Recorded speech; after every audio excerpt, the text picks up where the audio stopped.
সবাইকে সংবাদ এক নজরে স্বাগত। সঙ্গে আছি আমি বুশরা জাহানিমা। 2025-26 অর্থ বছরের জন্য 2,30,000 কোটি টাকার এডিপি চূড়ান্ত করেছে পরিকল্পনা কমিশন। বিদেশি ঋণের পরিমাণ 86,000 কোটি টাকা, বাকিটা আসবে সরকারের তহবিল থেকে। এনইসি সভা পরবর্তী ব্রিফিংয়ে এসব তথ্য জানান পরিকল্পনা উপদেষ্টা। তিনি বলেন, এবারের বাজেট জনতুষ্টির হবে না, তবে ঘাটতি কমানোর চেষ্টা করবে সরকার। স্থলপথে বাংলাদেশি কিছু পণ্য আমদানিতে ভারতের বিধিনিষেধ আরোপের বিষয়টি এখনও আনুষ্ঠানিকভাবে জানানো হয়নি, তবে এটি বাণিজ্য ব্যবস্থাপনার একটি চলমান প্রক্রিয়া বলে জানিয়েছেন বাণিজ্য উপদেষ্টা শেখ বশির উদ্দিন। সচিবালয়ে সাংবাদিকদের প্রশ্নের জবাবে একথা বলেন তিনি। দুই দেশের মধ্যে আলোচনার মাধ্যমে সমস্যার সমাধান করা হবে বলে জানান উপদেষ্টা।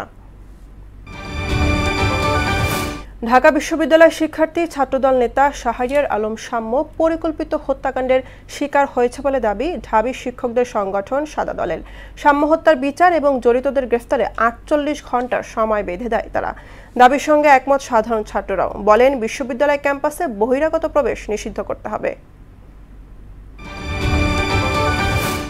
চাকরিতে পুনর্বহালের দাবিতে বিক্ষোভ করেছেন বিগত আওয়ামী লীগ সরকারের সময় সশস্ত্র বাহিনী থেকে চাকরিচ্যুত সেনা সদস্যরা।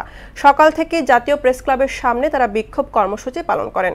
কর্মসূচিতে যোগ দেন তাদের পরিবারের সদস্যরাও। বিক্ষোভকারীরা জানান, বিগত সরকারের আমলে তাদের অন্যায়ভাবে চাকরিচ্যুত ও বঞ্চিত করা হয়েছে। পাবলিক বিশ্ববিদ্যালয়ের 96% শিক্ষার্থী দ্রুত সময়ের মধ্যে ছাত্র সংসদ নির্বাচন চায় বলে জানিয়েছেন ডেমোক্রেসি ইন্টারন্যাশনাল বাংলাদেশ। রাজধানীতে এক আলোচনায় নিজস্ব জরিপের আলোকে এমন তথ্য দেয় সংগঠনটি। এতে শিক্ষক গবেষকরা বলেন, ক্যাম্পাস রাজনীতি এবং ছাত্রদের রাজনৈতিক সচেতনতার অভাব ছাত্র সংসদ নির্বাচনের ক্ষেত্রে প্রতিবন্ধকতা তৈরি করছে। ভারতের হায়দ্রাবাদে অগ্নিকাণ্ডে 8 শিশু সহ 17 জন নিহত হয়েছেন। রোববার ভোরে শহরটির চারমিনারের কাছে একটি আবাসিক ভবনে আগুন ছড়িয়ে পড়লে প্রাণহানির ঘটনা ঘটে। শর্ট সার্কিট থেকে অগ্নিকাণ্ড হতে পারে বলে ধারণা করছে প্রশাসন। এদিকে ইউক্রেনে প্রায় 300 ড্রোন হামলা চালিয়েছে রাশিয়া। এতে অন্তত 1 নারী নিহত এবং 3 জন আহত হয়েছেন। সাফ অনূর্ধ্ব-19 চ্যাম্পিয়নশিপের পর্দা নামছে আজ। শিরোপা লড়াইয়ে ডিফেন্ডিং চ্যাম্পিয়ন বাংলাদেশের প্রতিপক্ষ স্বাগতিক ভারত। অরুণাচল প্রদেশে গোল্ডেন জুবলি স্টেডিয়ামে বাংলাদেশ সময় সন্ধ্যা 7:30টায় শুরু হবে খেলা। আসরে এর আগে গ্রুপ পর্ব থেকে শুরু করে সেমিফাইনাল পর্যন্ত প্রতিটি ম্যাচে বড় ব্যবধানে জয় পেয়েছে ভারত।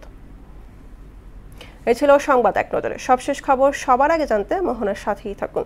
এতক্ষণ সঙ্গে থাকার জন্য ধন্যবাদ সবাইকে।